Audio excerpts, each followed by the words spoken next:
예, 오늘 오전과 오후 같은 제목의 말씀입니다. 같은 이야기를 할 것입니다. 그러나 오전에 못했던 이야기들을 하려고 합니다. 예수님께서 가이사랴 빌립보에서 제자들에게 물으셨습니다. 너희는 나를 누구라 하느냐? 그에 대해서 베드로가 대답을 했습니다. 주는 그리스도시요 살아계신 하나님의 아들이시니이다. 예수님은 이 대답을 칭찬하셨습니다. 바요나 시몬아, 내가 복이 있다. 이것을 알게 한 것은 혈육이 아니고 하늘에 계신 내 아버지시다. 너는 베드로라. 이 반석 위에 내가 교회를 세우리니 음부의 권세가 이기지 못하리라. 이렇게 축복을 하셨습니다. 그런데 이 예수님의 질문과 베드로의 대답이 있었던 이 장소가 어디냐 하면 가이사랴 빌립보라는 곳입니다. 가이사랴 빌립보가 어디냐 하면 갈릴리에서부터 북쪽으로 한 40km 올라가면 있는 곳이 가이사랴 빌립보인데요. 이 가이사랴 빌립보에는 만신전이 있습니다. 모든 신들을 다 섬기는 신전, 만신전이 거기에 있습니다. 거기는 유대 북부 지방에 온갖 이방 잡신들을 섬기는 중심지 역할을 하는 곳이 가이사랴 빌립보입니다. 거기는 헬라의 신 판이라는 신을 섬기는 판의 신전이 있고요. 그리고 로마 황제를 신으로 모시는 황제 신전이 또 거기에 있습니다. 그러니까 헬라의 판이라는 신을 섬기는 신전도 있고 로마 황제를 신으로 섬기는 신전도 있고 온갖 잡신들을 다 섬기는 만신전이 있는 그 가이사랴 빌립보, 이방신을 섬기는 우상숭배의 중심지 가이사랴 빌립보에서 예수님이 제자들에게 물으셨습니다. 너희는 나를 누구라 하느냐? 그때 제자들이 특히 베드로가 주는 그리스도시요 살아계신 하나님의 아들이십니다 고백을 했는데요. 우리도 마찬가지입니다. 온갖 잡신들을 섬기는 세상 속에서 이런저런 신들도 있고 요새는 돈이 신이고 권력이 신이고 외모가 신이고 온갖 잡신들을 섬기는 세상 속에서 주님이 우리에게 물으십니다. 너희는 나를 누구라 하느냐? 그때 우리가 베드로와 같은 고백을 해야 되겠죠. 주는 그리스도시요 살아계신 하나님의 아들이십니다. 이 베드로에게 이 신앙 고백이 교회의 기초가 된다. 내가 너를 베드로라고 반석이라고 이름을 바꿀 것이다. 이 반석, 이 신앙 고백 위에 나의 교회를 세울 텐데 음부의 권세가 이기지 못한다. 이 가이사랴 빌립보에는 깊은 동굴이 많이 있었고 샘이 많이 있었습니다. 이 우상을 섬기는 사람들은 그곳을 지하세계의 입구라고 생각을 했습니다. 하데스의 문, 음부의 문이라고 그들은 불렀습니다. 바로 그곳에서 예수님께서 내가 이 반석 위에 주는 그리스도시고 살아계신 하나님의 아들이라고 고백하는 이 반석 위에 내 교회를 세우리니 음부의 권세가 이기지 못하리라. 예수님이 말씀을 하셨습니다. 그래서 오늘 우리들도 온갖 철학, 사상, 종교들이 난무하는 세상 속에서 너희는 나를 누구라 하느냐? 주님은 그리스도십니다. 살아계신 하나님의 아들이십니다. 라는 고백을 분명히 해야 되겠습니다. 베드로 이 고백 속에는 예수님이 하나님이시라는 고백, 그리고 참 사람이시라는 고백, 그리고 우리의 구주가 되신다는 고백이 다 들어 있습니다. 살아계신 하나님의 아들, 하나님의 아들이니까 하나님이죠. 그렇죠? 그런데 주는 그리스도시요. 하나님의 아들이 사람 되어 오신 분, 우리를 구원하기 위해서 우리의 구주로 오신 분. 그래서 오늘 오전에 배웠던 세 가지를 좀 자세하게 이야기를 하려고 합니다. 첫째로 예수님은 참 하나님이시다는 거요. 성경이 그렇게 예언을 했습니다. 구약 이사야 9장 6절에 보면 하나님이 한 아이를 우리에게 주셨는데 그는 기묘자요 모사요 전능하신 하나님이요 영존하신 아버지요 평강의 왕이라고 이사야가 예수님 탄생하기 700년 전에 외쳤습니다. 하나님이 한 아기를 우리에게 주시는데 이 아기는 영존하시는 아버지시다. 전능하신 하나님이시다. 예수님이 하나님이심을 구약에 이미 예언을 했습니다. 또 하나님이 직접 증언을 하셨습니다. 마태복음 3장에 예수님이 세례를 받으실 때에 하늘에서 음성이 들렸습니다. 이는 내 사랑하는 아들이요 내 기뻐하는 자다. 마태복음 17장에는 예수님께서 변화산에서 변화되실 그때에 하나님의 음성이 들렸습니다. 똑같은 음성. 이는 내 사랑하는 아들이요 내 기뻐하는 자라. 예수님 세례 때와 변화산상에서 하나님이 직접 음성으로 이는 내 사랑하는 아들이다. 내 아들이다. 예수님이 하나님의 아들이심을 하나님 아버지께서 직접 증언하셨고요. 제자들이 고백했습니다. 마태복음 16장 오늘 오전의 본문 베드로가 고백했죠. 주는 그리스도시고 살아계신 하나님의 아들이라고.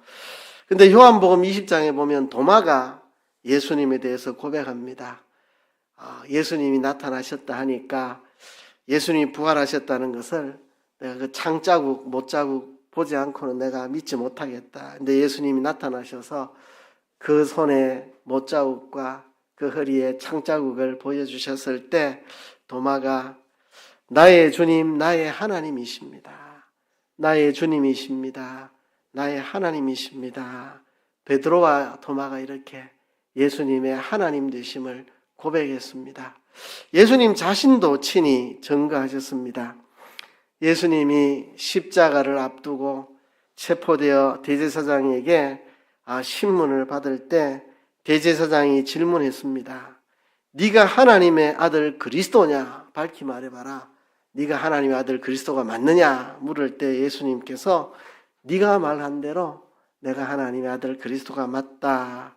이제 인자가 권능의 우편에 앉은 것을 네가 보게 될 것이고 하늘 구름을 타고 오는 것을 네가 보게 될 것이다. 예수님이 하나님의 아들이심을 친히 증거하셨습니다. 그 외에도 나를 본 자는 아버지를 보았거늘 왜 아버지를 보이라 하느냐. 예수님이 자신이 하나님의 아들이심을 증거했고요. 예수님의 성령으로 탄생하심. 예수님이 탄생하실 때 성령으로 잉태하여 처녀의 몸에서, 그러니까 부정모혈로 여성과 남성에 의해서 자연적으로 태어나는 출생이 아니라 처녀의 몸에 성령으로 잉태하시는 잉태로 예수님이 탄생하신 거죠. 그가 하나님이신 것을 우리에게 보여줍니다. 출생을 둘러싼 여러 가지 증언들이 있습니다. 예수님이 탄생하실 때 천사를 통해 수태고지를 했죠. 수태고지를 하는데 마리아에게 천사가 수태고지하는 내용에 보면 하나님의 아들이라 일컬음을 받으리라. 나실 아기는 하나님의 아들이라 일컬음을 받으리라 그랬습니다. 누가복음에 보면 예수님이 탄생하실 때 천사들이 나타나 천군 천사가 합창하는 그 내용들 다 예수님이 하나님의 아들 하나님이시라는 것을 증거해주고 있습니다. 예수님의 무죄한 삶의 증거들 히브리서 4장 15절에 보면 예수님은 우리와 똑같이 시험을 받았지만 죄는 없으신 분이다. 우리와 똑같은 삶을 사셨고 똑같은 유혹을 당하셨지만 우리와 다른 점이 있다면 그 유혹 속에 죄를 짓지 않고 사신 분이다. 그것이 하나님이심을 우리에게 증거합니다. 예수님께서 중풍병자를 고치실 때에 말씀하셨습니다. 내 죄 사함을 받았느니라. 내 죄 사함을 받았느니라. 사람들이 놀라서 어떻게 하나님이나 죄를 사해 주지 어떻게 사람이 사람의 죄를 사해 준단 말이냐. 사람들이 그렇게 시비를 걸었죠. 예수님은 사람의 죄를 사할 수 있는 권세를 가지신 하나님이시라는 것입니다. 예수님은 이 땅에 사역하시는 동안 많은 기적들을 일으키셨습니다. 폭풍을 잠잠하게 하시고 5,000명을 오병이어로 먹이시고 병자를 고치시고 귀신을 내쫓으시고 죽은 자를 살리시고 수많은 기적들을 일으키셨는데 그것이 예수님이 하나님이심을 우리에게 보여줍니다. 예수님은 십자가에 죽으셨지만 다시 살아나셔서 하늘로 올라가셨습니다. 예수님의 부활이 성천이 예수님이 하나님 되심을 우리에게 나타냅니다. 예수님은 하늘로 올라가셔서 하나님 보좌 우편에 앉으셨습니다. 천사들과 권세들과 능력들이 다 예수님에게 복종합니다. 예수님의 하나님 우편에 앉아 계시고 그 말은 하나님의 권능의 자리, 이 모든 것들을 다 주관하는 권능의 자리에 예수님이 앉으셨다는 이야기이죠. 그리고 예수님은 다시 오시리라. 천사장의 나팔 소리와 함께 다시 오시리라. 그때 다시 오실 때 그리스도 안에서 죽은 자들을 다시 살려내고 주와 함께 영원토록 있게 하시겠다 약속했습니다. 이 많은 것들이 예수님은 참 하나님이심을 우리에게 증언해 주고 있습니다. 우리는 예수님을 믿되 4대 성인 중에 한 분이 아니라 예수님을 믿되 도덕 선생 중에 한 분이 아니라 예수님을 믿되 유대 랍비 중에 한 사람이 아니라 하나님이심을 믿는 것이 예수님에 대한 참된 믿음입니다. 근데 예수님은 참 하나님이면서 동시에 참 사람 되시는 분입니다. 예수님은 사람으로 태어나셨습니다. 유대 베들레헴 마구간에서 말구유에 강보에 누인 채 탄생하셨습니다. 우리가 태어나는 것과 똑같은 모습으로 한 아기로 이 땅에 탄생하셨습니다. 하나님이신데 사람으로 이 땅에 태어나셨습니다. 그리고 사람으로 사셨습니다. 우리와 똑같은 성장 과정을 거치셨습니다. 어린이, 청소년, 청년 과정을 다 예수님 겪으시면서 사람으로 이 땅을 살아가셨습니다. 예수님의 성장 과정이 우리에게 예수님이 사람임을 증언하고 있습니다. 누가복음에 보면 예수님의 성장 과정을 이렇게 소개합니다. 지혜가 자라고 키가 자라고 하나님과 사랑 앞에 사랑스러워 가셨다. 여느 사람과 똑같은 모습으로 자랐습니다. 키가 자라고 지혜가 자라고 하나님과 사람에게 사랑스럽게 자라나셨다. 사람으로서의 성장 과정을 예수님은 똑같이 거치셨습니다. 그리고 사람의 모든 감정을 다 겪으셨습니다. 예수님 나사로가 죽었을 때 통곡하는 모습을 보고 우셨습니다. 그리고 예수님이 어떨 때는 너무나 기뻐하셨습니다. 너무나 기뻐하셨습니다. 때로는 안타까워하셨고, 예수님은 우리의 모든 감정을 똑같이 겪으신 분입니다. 예수님은 사람의 한계를 다 겪으셨습니다. 하나님이시지만 사람으로서의 한계를 다 겪으셨습니다. 이사야 53장에 예수님을 예언하면서 그는 멸시를 받았고 실어 버린 바 되었고 간고를 많이 겪었고 질고를 아는 자라. 사람들에게 멸심을 당하였고 우리도 그를 기여기지 아니하였다. 이사야가 예언한 대로 예수님은 인간의 한계를 다 겪으셨습니다. 수많은 간고, 질고, 멸시를 당하시고 인간의 한계를 예수님은 다 친히 겪으신 분. 완전한 사람입니다. 완전한 사람. 그냥 하나님이 사람 비스무리하게 그냥 석 보이신 게 아니고 완전한 사람입니다. 사람의 한계를 다 겪으시는 완전한 사람입니다. 요한복음에 보면 예수님이 사마리아의 수가성 우물가에 이르르셨을 때 행로에 고나여서 털썩 주저앉으셨습니다. 너무 지치셔가지고 행로에 고나여가지고 우물가에 털썩 주저앉으신 예수님, 또 갈릴리 호수에서 배를 타고 가실 때 제자들과 함께 계실 때 너무 피곤하셔서 예수님 베개를 베고 주무셨습니다. 인간의 한계를 다 겪으신 예수님입니다. 십자가에 못 박히실 때도 그 십자가의 형벌의 그 고통을 온몸으로 다 체험하시고 느끼셨습니다. 사람의 한계를 다 겪으셨습니다. 인간의 모든 유혹을 다 겪었습니다. 히브리 4장 15절에 보면 우리와 한결같이 시험을 받은 자로되 죄는 없으시니라. 우리와 똑같이 시험 받았습니다. 여러분, 돈을 보면 탐심이 생기죠. 예수님도 그런 유혹이 없었겠습니까? 있었죠. 그죠? 예수님도 이 땅에 남성으로 태어나셨는데 여성들 앞에 예수님 얼마나 또 유혹이 있었겠습니까? 이런 말 잘못하면 또 불경죄로 사람들이 오해할 수도 있는데 그게 사실입니다. 우리와 한결같이 시험받았다는 말은 우리가 당하는 모든 유혹을 예수님도 똑같이 당했습니다. 명예욕, 권세욕, 물질욕, 성적인 욕망, 온갖 우리가 당하는 모든 종류의 유혹을 예수님 다 겪으셨습니다. 다른 게 있다면 그 유혹을 받을 때 죄를 짓지 않으셨다는 것만 다르지 예수님도 똑같이 유혹을 견디셨습니다. 예수님이 공생이 시작할 때 마귀에게 시험을 받으셨죠. 그때 그죠?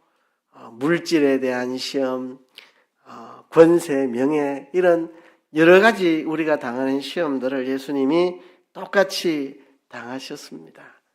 그 시험에 무너지지 않고 승리하신 것만 다르죠. 예수님은 사람으로 죽으셨습니다. 사람으로 죽으셨습니다.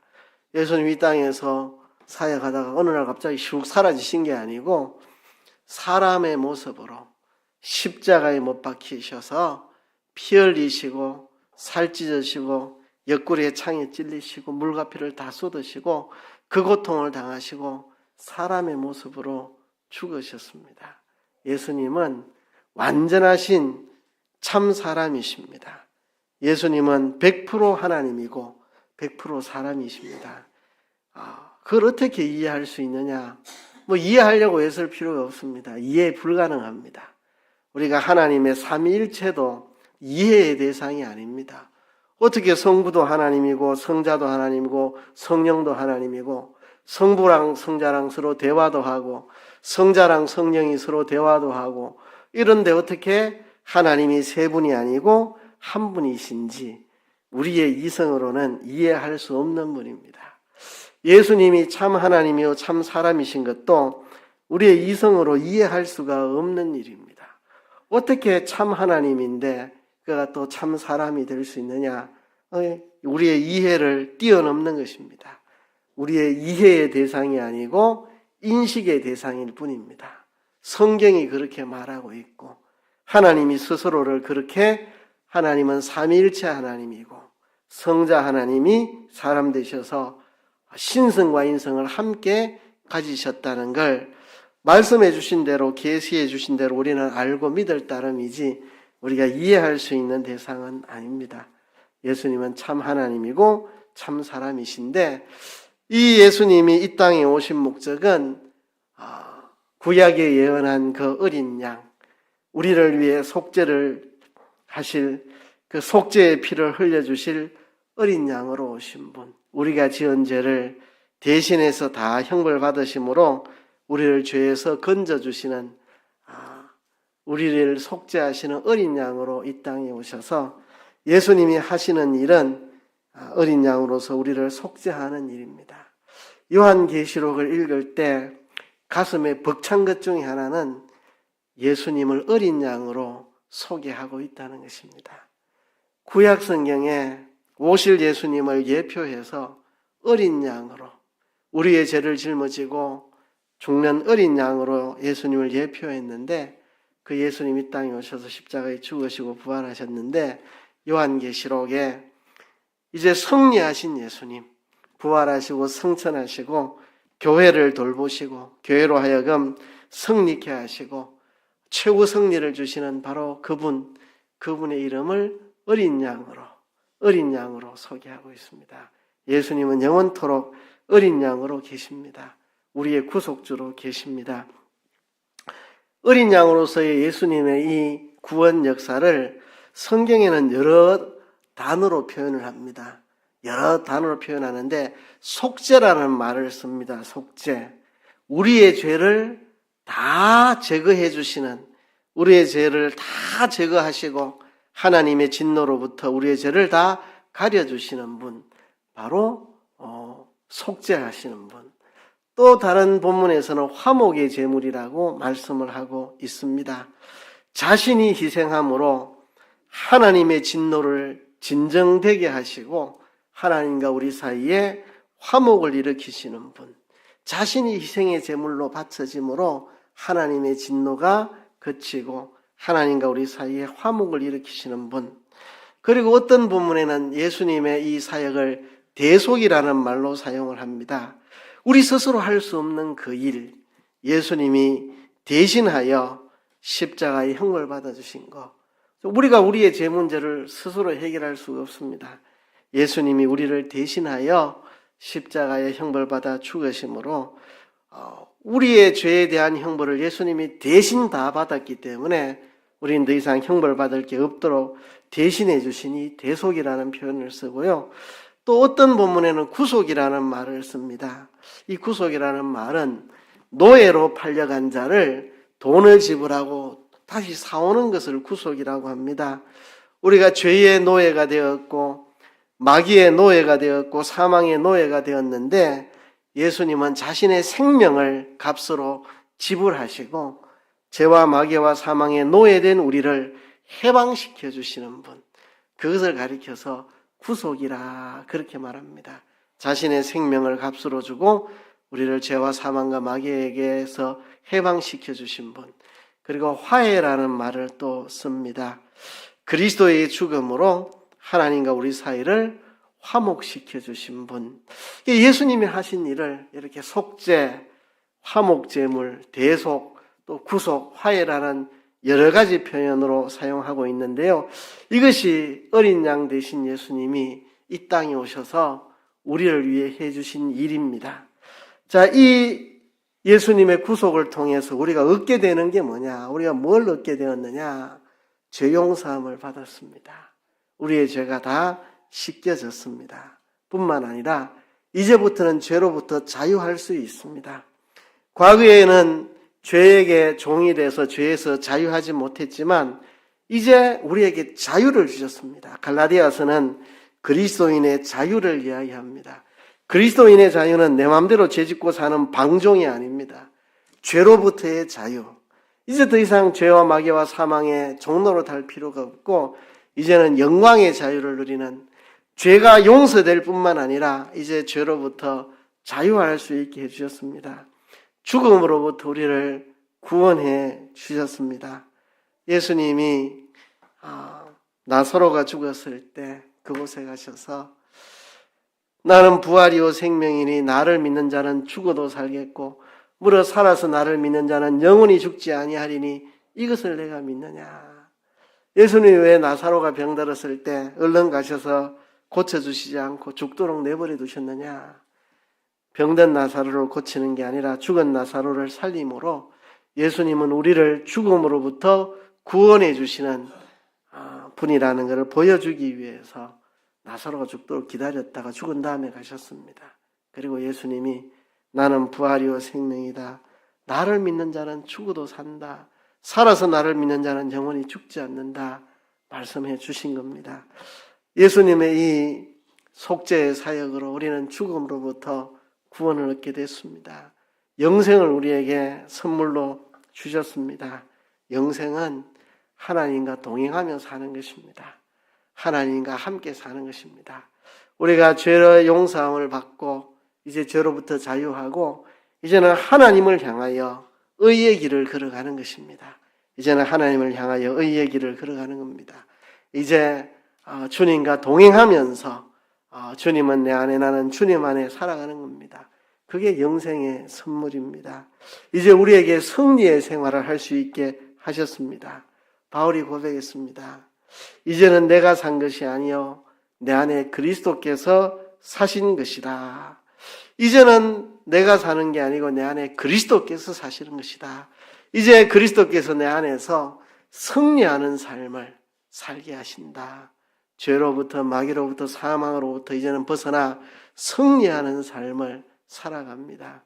육체의 욕심을 이기고 옛사람의 욕심을 이기고 이제는 성령을 따라서 승리하는 삶을 살아가게 하셨습니다.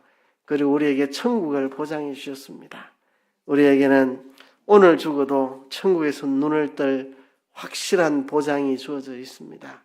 예수님의 이 속죄, 화목제물, 대속, 구속, 화해의 사역을 통해서 우리는 죄 씻음을 받았고 이제는 죄로부터 자유할 수 있고 죽음으로부터 구원받았고 이제는 영생을 선물로 받아서 승리 생활하며 천국을 보장받은 우리들입니다.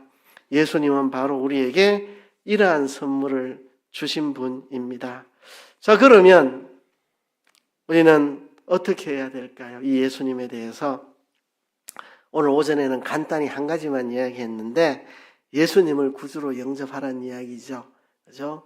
영접하는 자, 곧 그 이름을 믿는 자에게는 하나님의 자녀가 되는 권세를 주셨으니 이렇게 예수님을 구주로 영접하라는 짧은 이야기를 했는데요.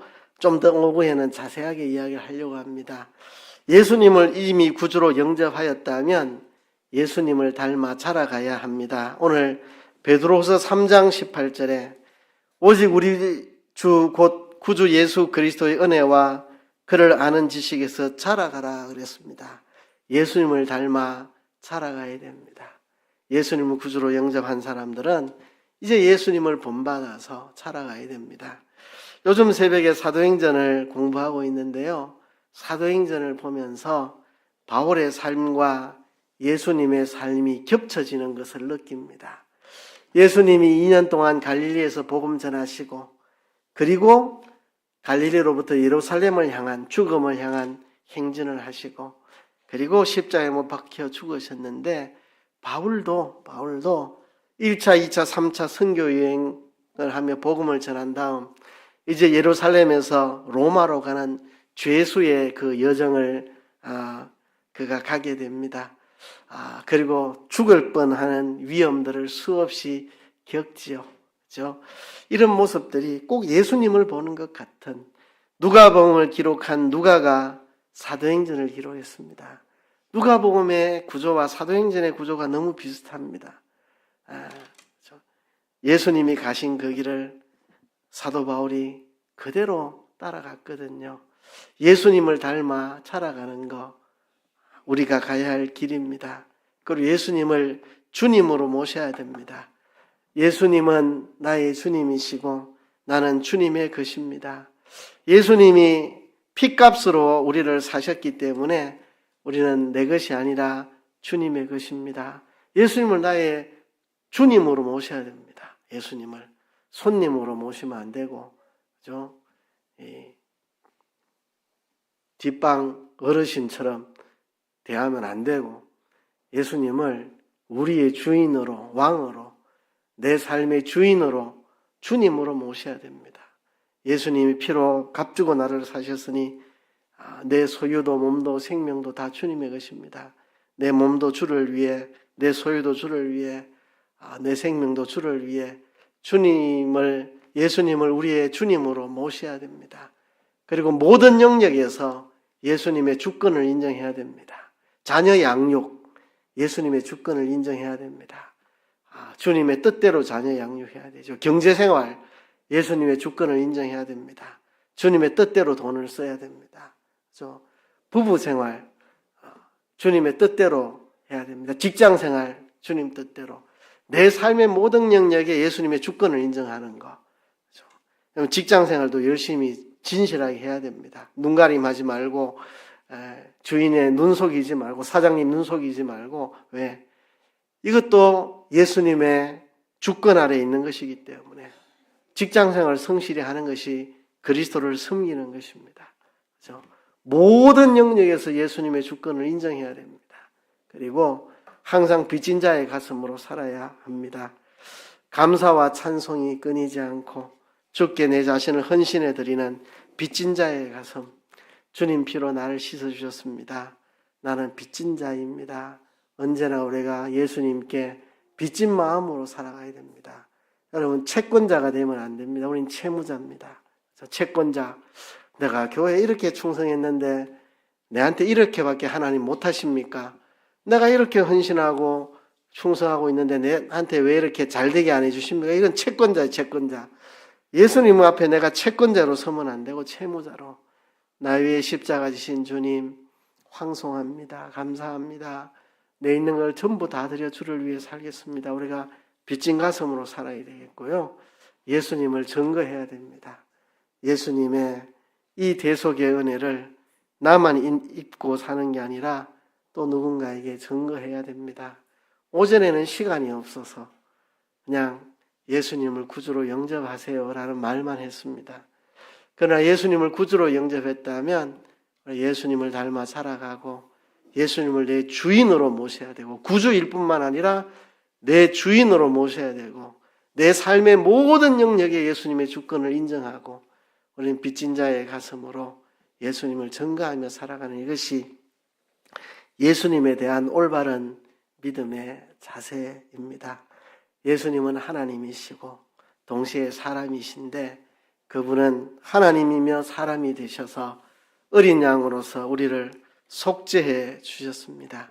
그 은혜에 감사해서 예수님을 믿을 뿐만 아니라 예수님을 닮아 살아가고 내 삶의 모든 영역에서 예수님을 주인으로 모시고 빚진 자의 가슴으로 예수님을 증거하며 살아가는 저 여러분이 될 때 예수님에 대한 올바른 믿음에 굳게 서는 것입니다. 이 시간에 우리 하나님 앞에 통성으로 기도합시다. 우리가 예수님에 대해서 올바른 믿음 가지고 살아갈 수 있도록 도와주시옵소서. 통성으로 기도하겠습니다.